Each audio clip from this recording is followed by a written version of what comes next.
Ladies and gentlemen, please welcome to the podium Kim Sayette, Director of the Smithsonian National Portrait Gallery.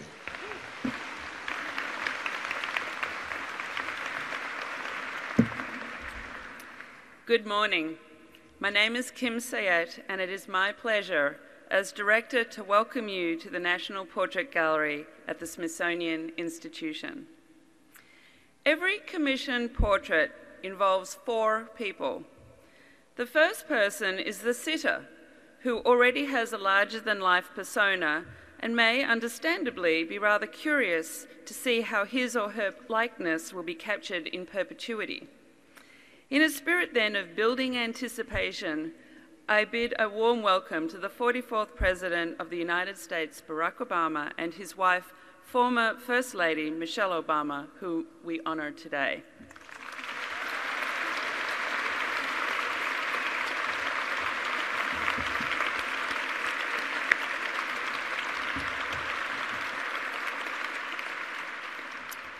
The second person is the artist, who tries, in the face of public scrutiny, to stay true to her or his own artistic style and still transmit a sense of their sitter's internal spirit to external audiences.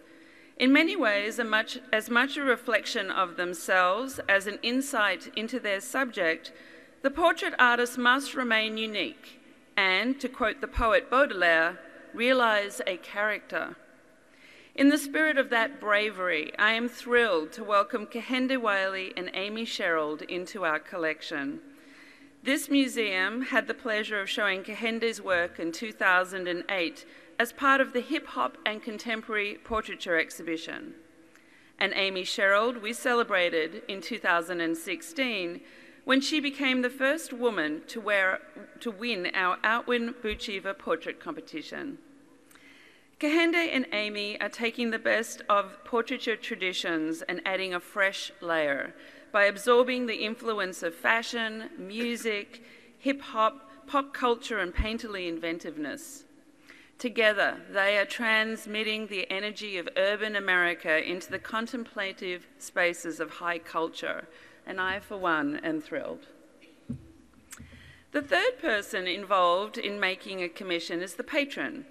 And as is tradition, we make an art match and then we raise private funds to do the work. I am extraordinarily grateful to all of those people across the country to whom we came for support, and those who took a leadership role: Steven Spielberg and Kate Capshaw, Judith Kern and Kent Wheely, and Tom Pegas and Don Kaposha. Finally, it is the fourth person that is possibly the most important: you, the viewer, and generations to come. At the end of the day, the sitter, the artists, and even the donors will disappear, but it is the audience that will remain. Every portrait, no matter when it was created, is contemporary because it is completed when someone has a personal encounter in their time. Ultimately, these portraits will live to serve those millions of future visitors looking for a mentor, some inspiration, and a sense of community. Ironically, for this art museum, it's not what you look like that counts. It's what you do that matters. And through the skill of a talented artist providing a window into the life of a president and first lady, people learn history and their place in it, set the course of human events in context, find empathy for others, and perhaps create a sense of connection that leaves them feeling a little less alone. Thank you.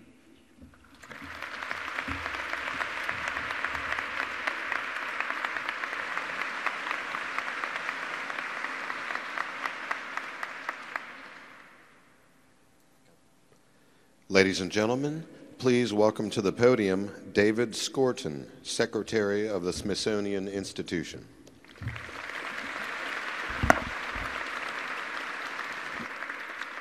Good morning, everyone, and thank you for joining us on a very, very special day at the Smithsonian.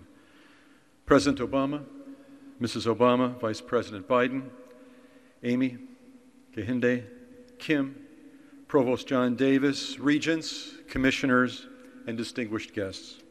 It is an honor and privilege to share this morning with you. As you probably know, we have two occasions to celebrate today. First, in just a few moments, President and Mrs. Obama will unveil their official portraits. And second, today is Abraham Lincoln's birthday.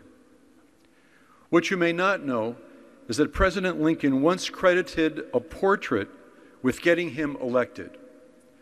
A photograph by the great Matthew Brady taken before Lincoln's famous speech at the Cooper Union in February 1860.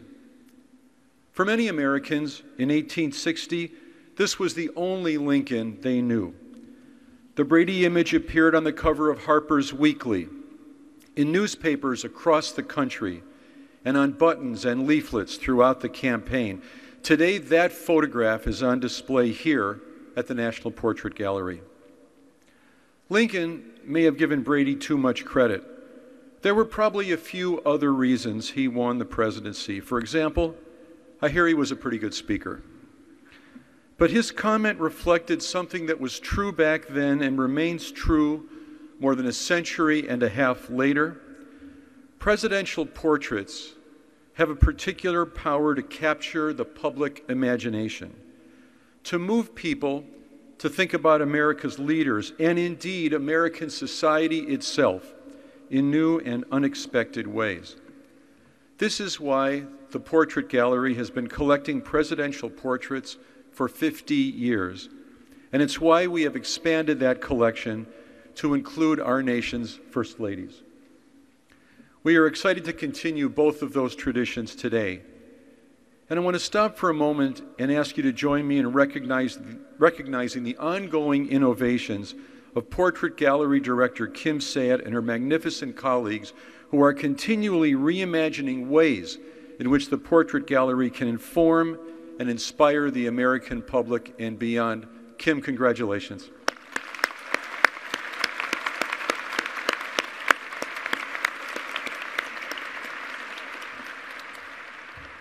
Now, if you think back just a little bit, you may remember another image that drew national attention just a couple of years ago. It captured a tender moment at the opening of the National Museum of African American History and Culture. Former President George W. Bush was embracing, or rather being embraced, by First Lady Michelle Obama. One headline called it, "The Hug Felt Around the Country."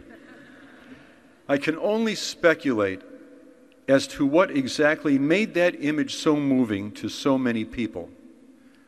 But when I look at that picture today, I can see clearly some of the many qualities that millions of Americans have admired and continue to admire in Michelle Obama for over a decade.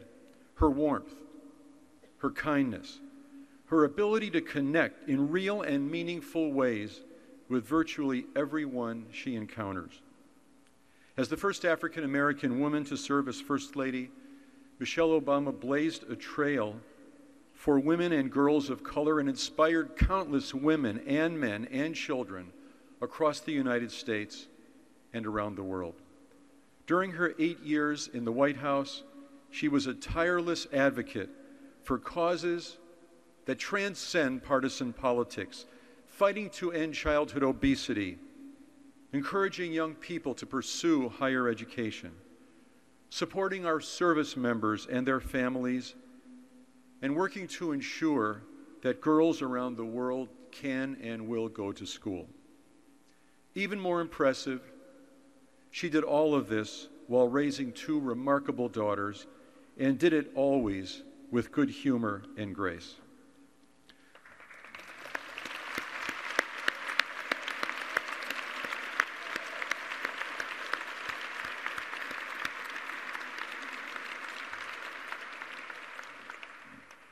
Dear to my heart, Mrs. Obama also continues to be a devoted champion of the arts. And we need the arts so much in every day in our lives.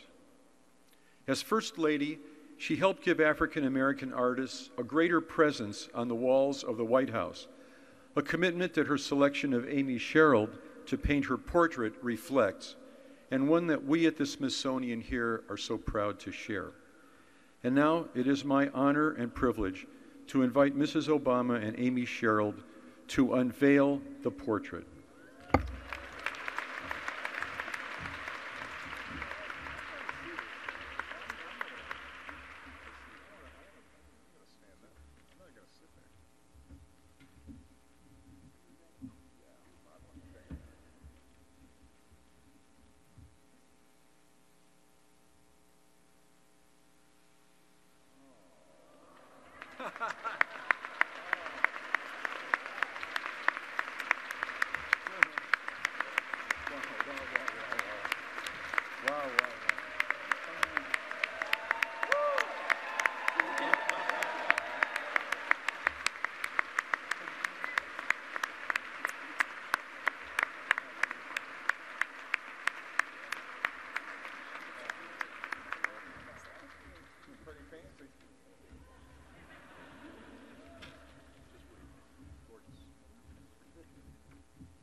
Good morning, everyone. Let's just start by saying, wow, again. Let me just take a minute. It's amazing. Wow. How are you all doing? Well, it is a pleasure and an honor to be here in this beautiful museum with all of you today. Let me start, of course, by thanking Secretary Skorton and Kim Sayet for their remarks and for their outstanding leadership and everything they have done to support us, to support the arts over these many, many years. I also want to recognize all of our dear friends and colleagues and our team members and our family who are here with us today. Too many to mention. Joe, and I know Jill's in traffic. Thank you. Thank you all for being here. We love you. Hi, Mom. What's going on? What you think? It's pretty nice, isn't it? I see so many people that I could thank, people who've been with us on this journey. We love you all. Thank you for taking the time. I have to tell you that as I stand here today with all of you and look at this amazing portrait that will hang among so many iconic figures, I am a little overwhelmed, to say the least. I have so many thoughts and feelings rolling around inside of me now. I am humbled, I am honored, I'm proud, but most of all, I am so incredibly grateful to all of the people who came before me in this journey, the folks who built the foundation upon which I stand. As you may have guessed, I don't think there is anybody in my family who has ever had a portrait done, let alone a portrait that will be hanging in the National Gallery, at least as far as I know, Mom. But all those folks who helped me be here today, they're with us physically and they are with us in spirit. I'm thinking about my grandparents, Rebecca and Purnell Shields, Southside, as he is known now throughout the nation, Levon and Frazier Robinson Jr. They were all intelligent, highly capable men and women. They had the kind of talent and work ethic that usually destines people for greatness, but their dreams and aspirations were limited because of the color of their skin. I'm of course thinking about my dad, Frazier Robinson III, man who sacrificed everything to give me and my brother opportunities he never dreamed for himself. And of course I'm thinking about my mommy, Marion Robinson, who is sitting in the front row supporting us like she has always done, always putting herself last on her list so that she could give me and Craig and our children everything that makes today possible. I'm also thinking about all of the young people, particularly girls and girls of color, who in years ahead will come to this place and they will look up and they will see an image of someone who looks like them hanging on the wall of this great American institution. Yeah.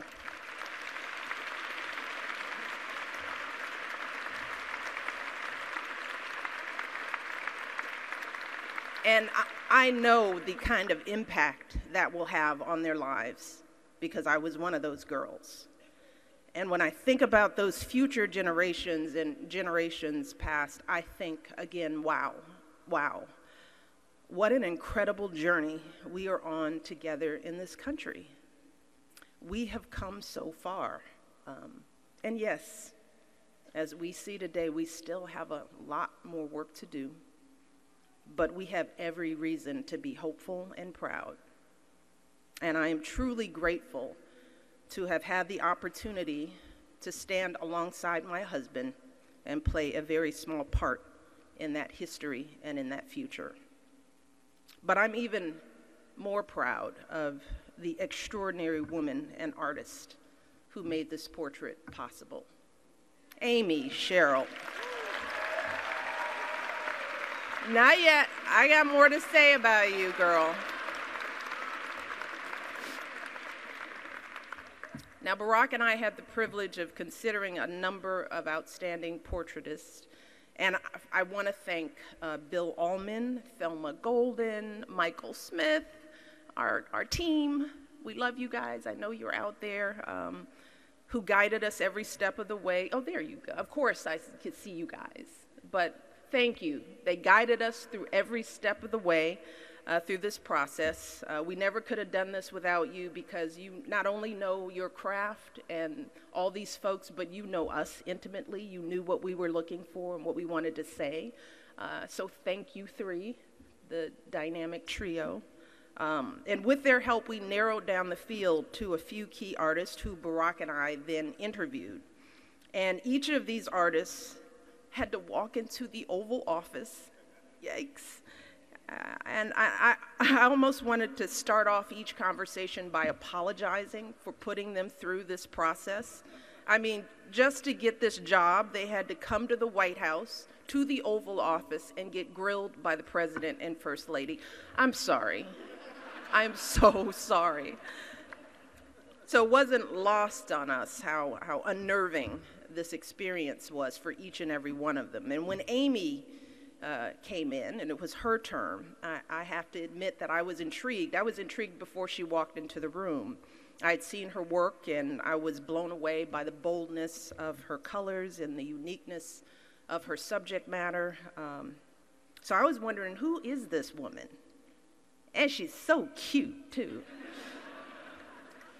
And then she walked in, and she was fly and poised, and I just wanted to stare at her for a minute. She had this lightness and freshness of personality. She was hip and cool in that totally expected, unexpected kind of way. And within the first few sentences of our conversation, I knew she was the one for me. And maybe it was the moment she came in and she looked at Barack and she said, "Well, Mr. President, I'm really excited to be here, and I know I'm being considered for both portraits." She said, "But Mrs. Obama," she physically turned to me, and she said, "I'm really hoping that you and I can work together."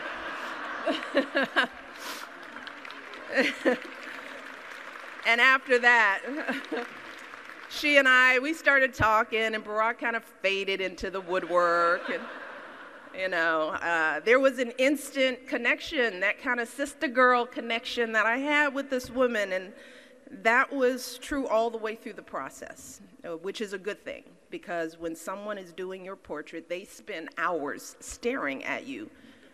Yikes.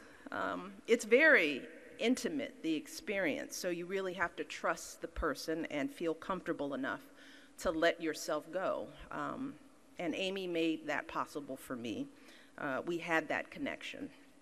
So today, I want to thank Amy for being willing to put herself through this process, especially after it was leaked. I just felt for you, girl. You know, to have to do that, right? To paint a portrait of Michelle and Barack Obama is like cooking Thanksgiving dinner for strangers. Everybody has an idea of what Thanksgiving dinner is supposed to taste like.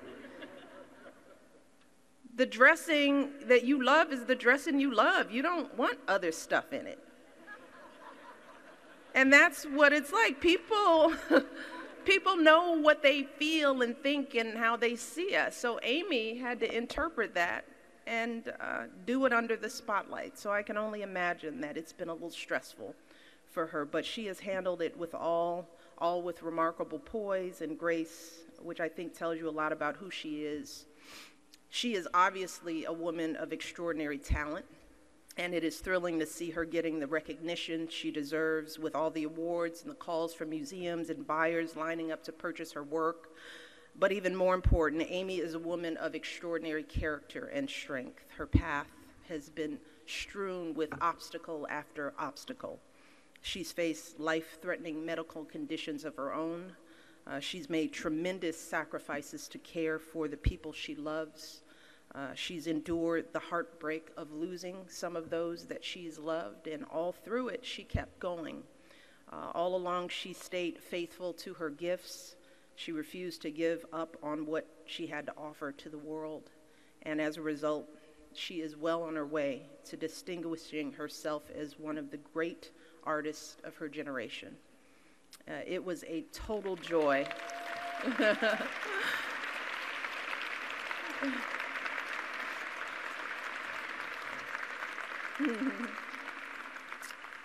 It was a total joy to work with you, Amy. I am so pleased and honored and proud of you.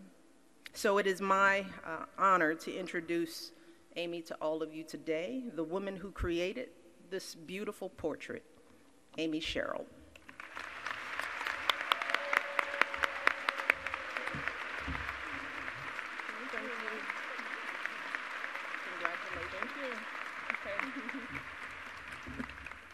Good morning. Thanks for being here so early. Mrs. Obama, I want to begin by saying thank you. Thank you for seeing my vision, and thank you for being a part of my vision. I paint American people, and I tell American stories through the paintings I create. I find my models, I style them, and I photograph them. I then use that photograph as a reference. My approach to portraiture is conceptual. Once my paintings are complete, the model no longer lives in that painting as themselves. I see something bigger, more symbolic, an archetype. So approaching the commission with you as the subject of this painting is deeply connected to what I hold as my truth. This portrait delivers the same kind of symbolism. The dress chosen for this painting was designed by Millie.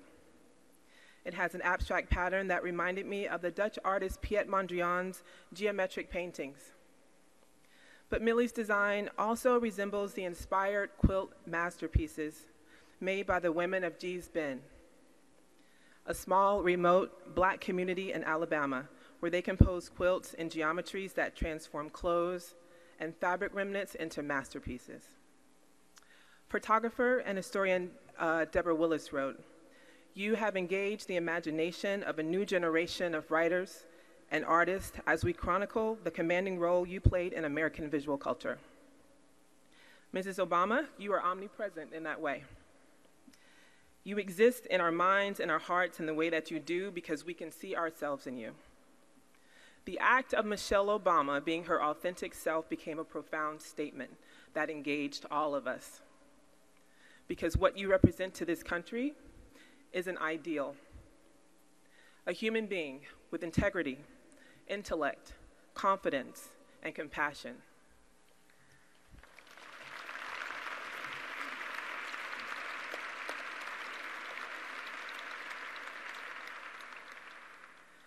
And the paintings I create aspire to express these attributes, a message of humanity.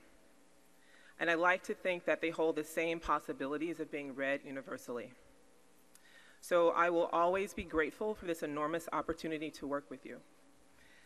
This experience has humbled, it has honored and informed me in ways that will stay with me forever. So thank you again for bringing light and clarity to my journey as a painter of American stories, and I truly consider today to be a defining milestone in my life's work.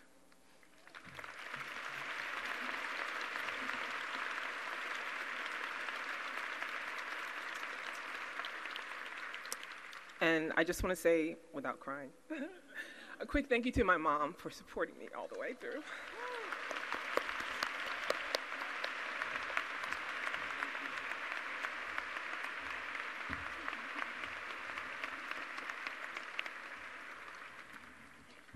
Thank you, Mrs. Obama, and thank you, Amy. President Obama, I know of all people here, you are aware that your wife is a tough act to follow. I hope, sir, that you're more prepared than I am. It's hard to believe, isn't it, that just 11 years have passed since Barack Obama launched his presidential campaign in Abraham Lincoln's hometown of Springfield, Illinois. In fact, it was 11 years ago this very week. Some of you might recall that when he addressed the crowd outside the old state capitol, he quoted a speech in which Lincoln observed the strange, discordant, and even hostile elements that America confronted in 1858. At the time of President Obama's inauguration, America again faced challenges that could be described in quite similar terms. A global economic crisis, wars in Iraq and Afghanistan, rapid technological progress, and the rising uncertainty that came with that progress. And during a period of such profound change in the country and the world, President Obama provided the steady leadership that millions of Americans were seeking. He was a voice of calm in times of chaos. He was a voice of comfort in times of grief. And he was a voice of confidence at all times. Confidence in the resilience of the American people and the promise of a better future for all. In one important sense, President Obama's historic election was a departure from America's past, but he also embodied the ideals that define some of the other presidents portrayed in these halls. Lincoln's secular faith in our national union, Kennedy's commitment to public service, Reagan's optimism that America's best days are still to come. For these reasons and more, Barack Obama was a very consequential president. He will long be the subject of admiration and study and fascination. And when future generations look back at this presidency, I believe that Kehinde Wiley's portrait will give them a unique window in the way that only presidential portraits can.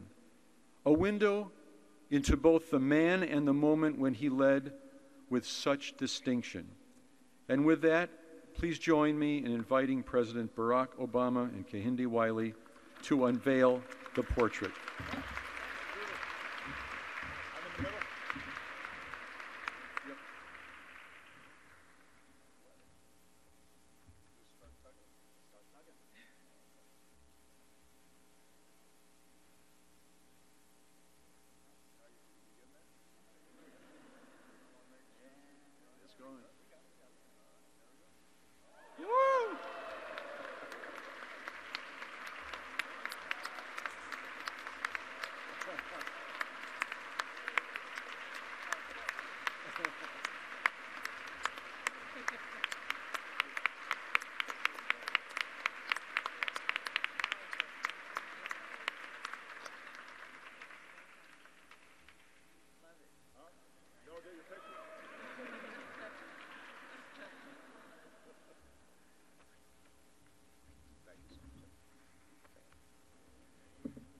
Well, good morning, everybody.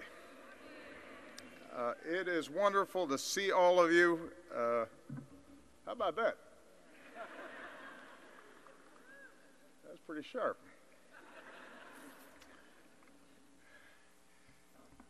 It is my great honor to be here, and I want to thank Secretary Skorton and Kim for your outstanding leadership at a couple of the crown jewels of American life and your extraordinary stewardship. I want to thank everybody who was here.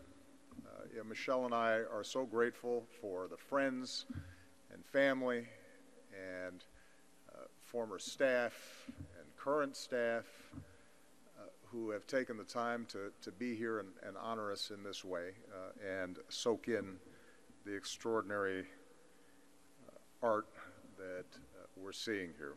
It means so much to us, and I hope you're aware of that. We miss you guys. And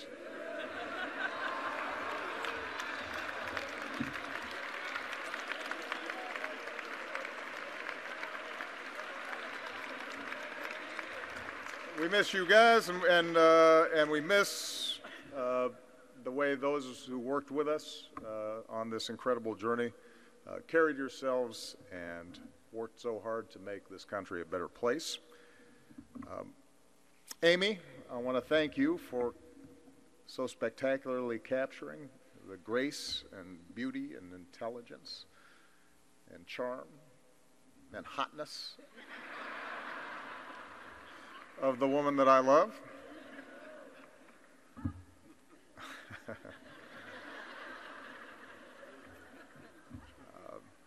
Special shout out to my man Joe Biden.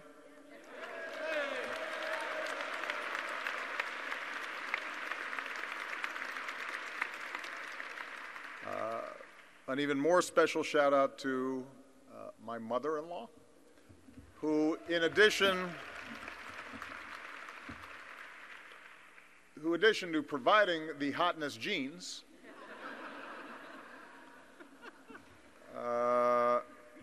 also has been such an extraordinary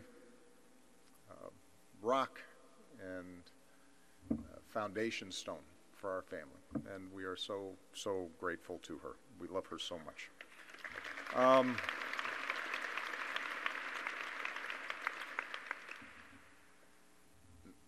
Like Michelle, I have never had a portrait done of myself. I mean, the Hope poster by Shep was cool, but I didn't sit for it.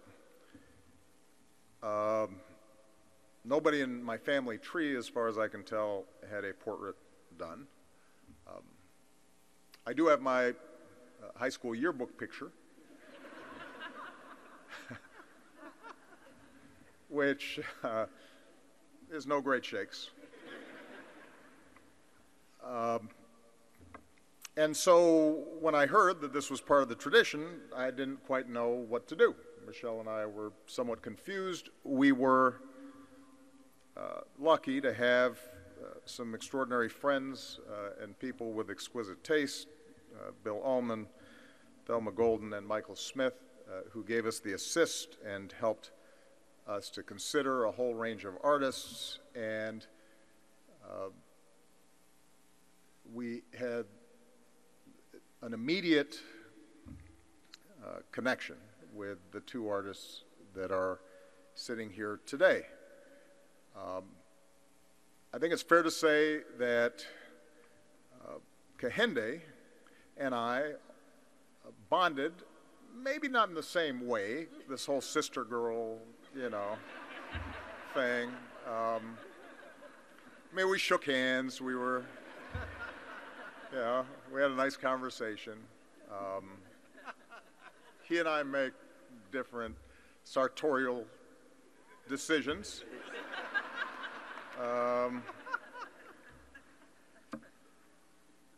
But what we did find was that we had certain things in common.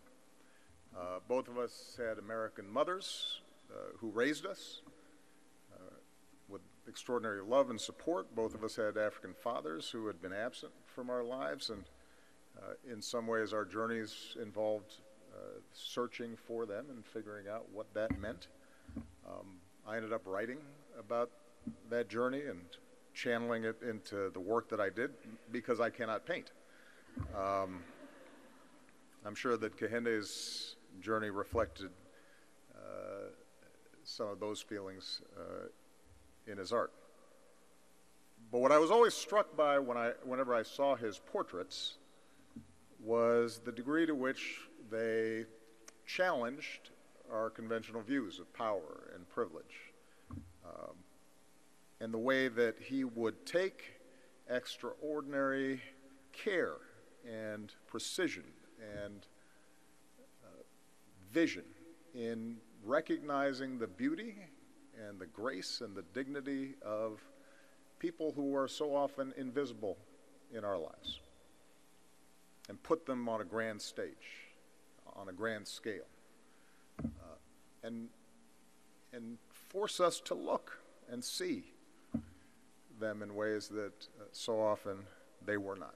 The people that Michelle referred to, people in our families, people who helped to build this country, people who helped to build this capital, people who to this day are making sure that this place is clean at night and serving food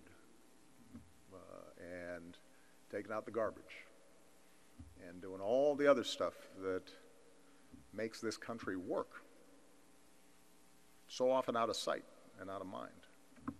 And Kehinde lifted them up and gave them a platform and said they belonged at the center of American life.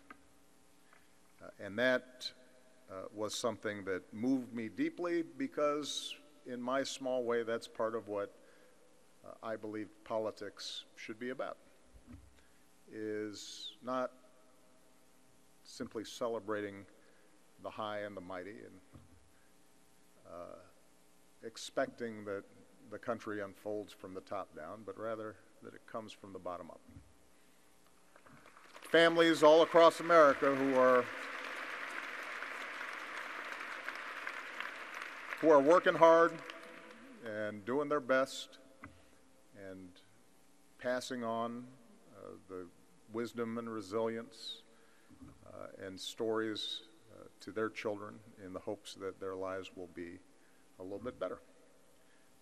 And so I was extraordinarily excited about working with Kehinde, and let's face it, Kehinde, relative to Amy, was working at a disadvantage because his subject was less becoming, not as fly.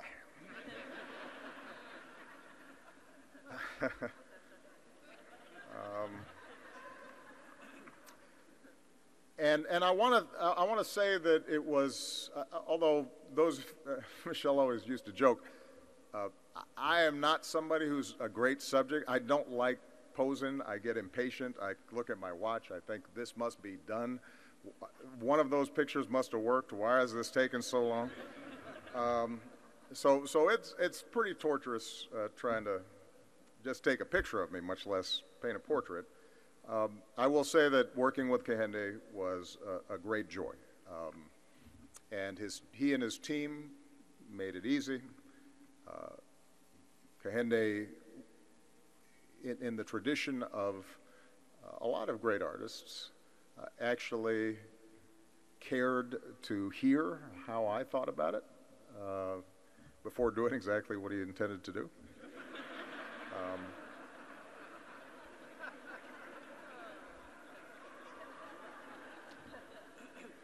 I mean, there were a number of issues that we were trying to negotiate. I tried to negotiate less gray hair. And Kehinde's artistic integrity would not allow him to do what I asked. I tried to negotiate smaller ears. Struck out on that as well. Maybe the one area where there were some concessions was, as I said before, Kehinde's art often takes ordinary people and elevates them, lifts them up, and puts them in these fairly elaborate settings. And so his initial impulse maybe in the work was to also elevate me and put me in these settings with, partridges and scepters and thrones and chiffon-robes and mounting me on horses. And I had to explain that I've got enough political problems without you making me look like Napoleon. We've got to bring it down just a touch.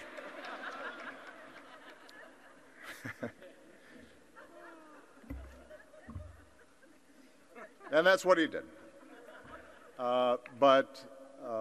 You know, it's hard to obviously judge something that is a portrait of you.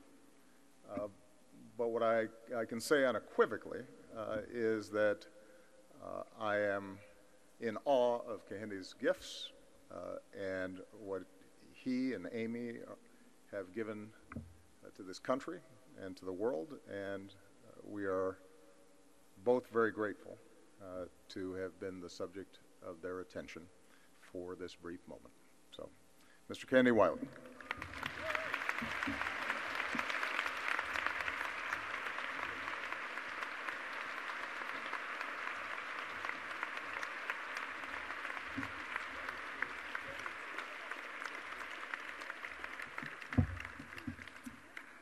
Yeah. So how do you explain that a lot of that is just simply not true?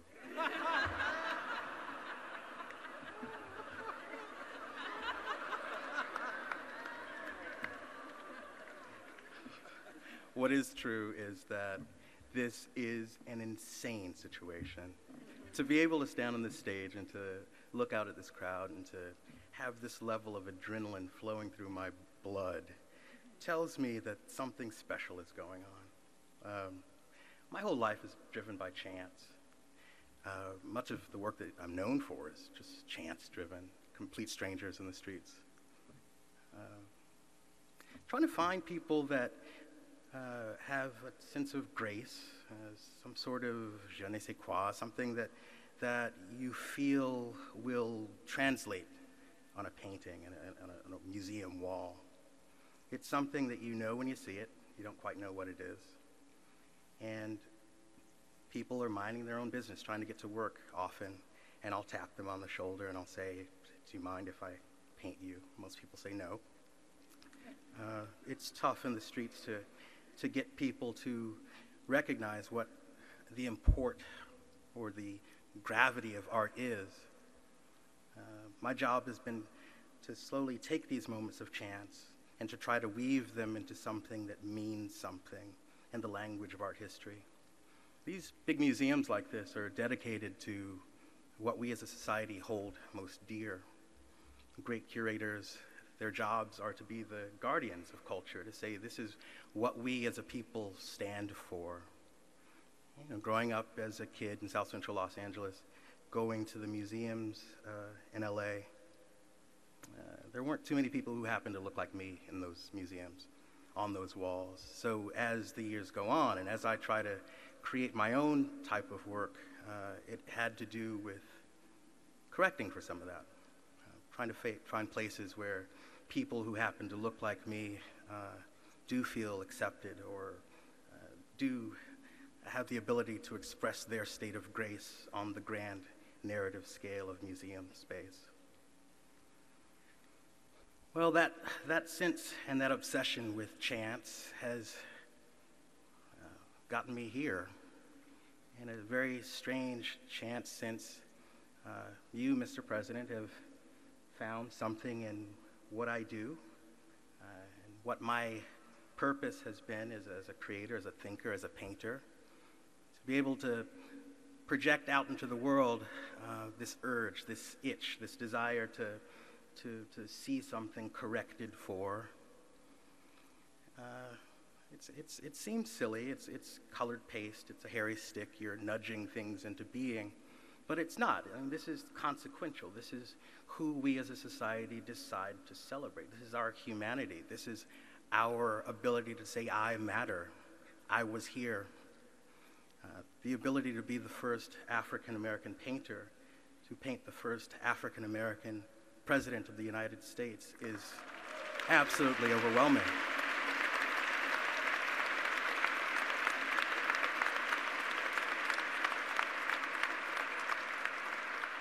It doesn't get any better than that. I was humbled by this invitation, but I was also inspired by Barack Obama's personal story, that sense in which he and I both do have that echo of single parents, African fathers, that search for the father, that sense of twinning. There is kind of like this echo of he and I in that narrative.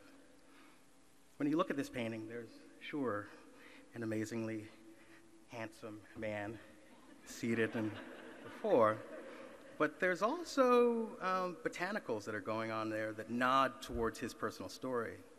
There's the chrysanthemum, which is a sort of state flower of Chicago, Illinois. There's flowers that point towards Kenya. There's flowers that point towards Hawaii. In a very symbolic way, what I'm doing is charting his path on Earth through those plants that sort of weave their way. There's a fight going on between he in the foreground and then the plants that are sort of trying to announce themselves underneath his feet. Who gets to be the star of the show, the story or the man who inhabits that story? It's all chance-driven. And Mr. President, I thank you for giving me a chance, and I thank you for giving this nation a chance to experience your splendor on a global scale. Thank you.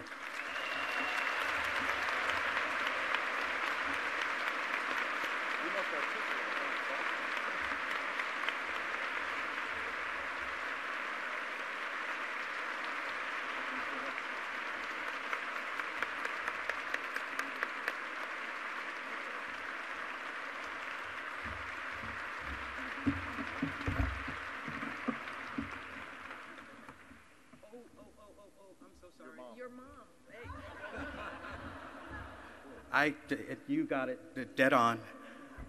I was so in this zone, and talk about not recognizing the real source of the light.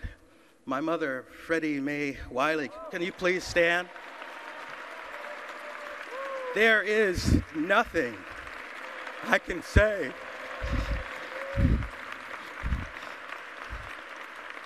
This is really where it all starts. And we didn't have much, but she found a way to get paint and just the ability to oh, shut up and breathe. The ability to be able to picture something bigger than that piece of South Central LA that we were living in. You saw it. You did it. Thank you.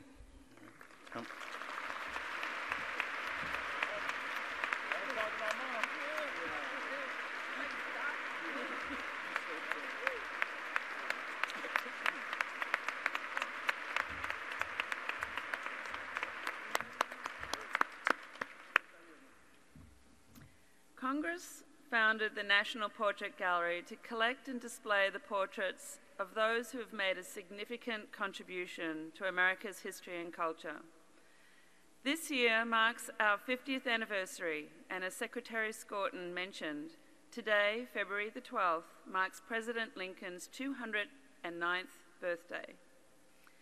I want to thank all of the Smithsonian and especially the National Portrait Gallery staff for making today so special, with particular appreciation to our Chief Curator, Brandon Brame-Fortune, and curators Taina Catagol and Dorothy Moss, who stewarded both commissions.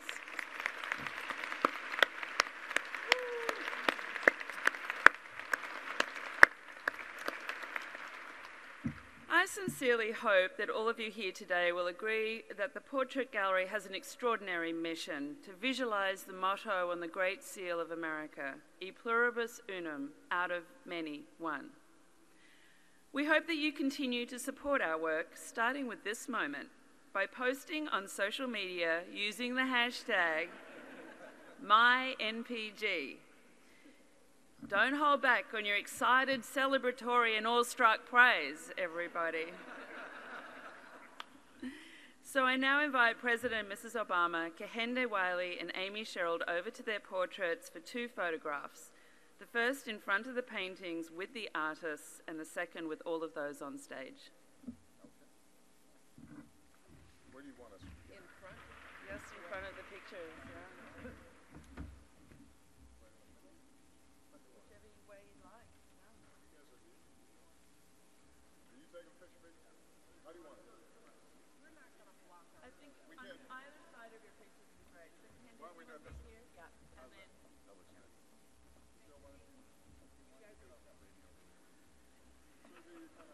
How's that? Is that good? Can you get both of them?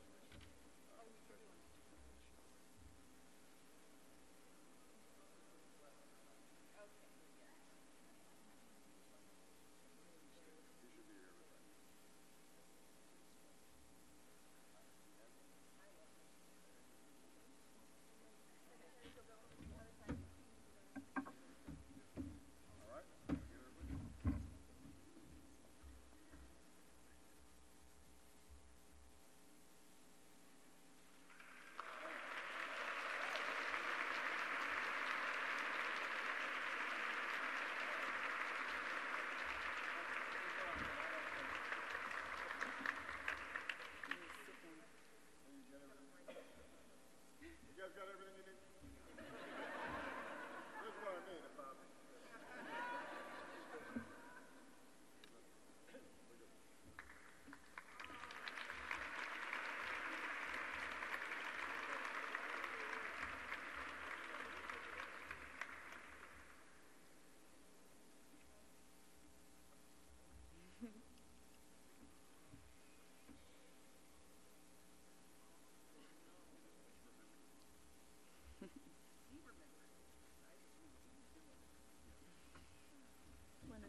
one more seat.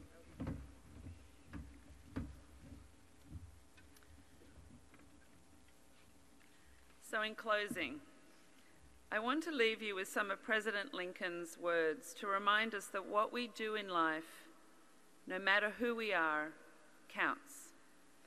Every effect, said the President, must have its cause. The past is the cause of the present, and the present will be the cause of the future. All these are links in the endless chain stretching from the finite to the infinite. Thank you, and thank you for being with us this morning.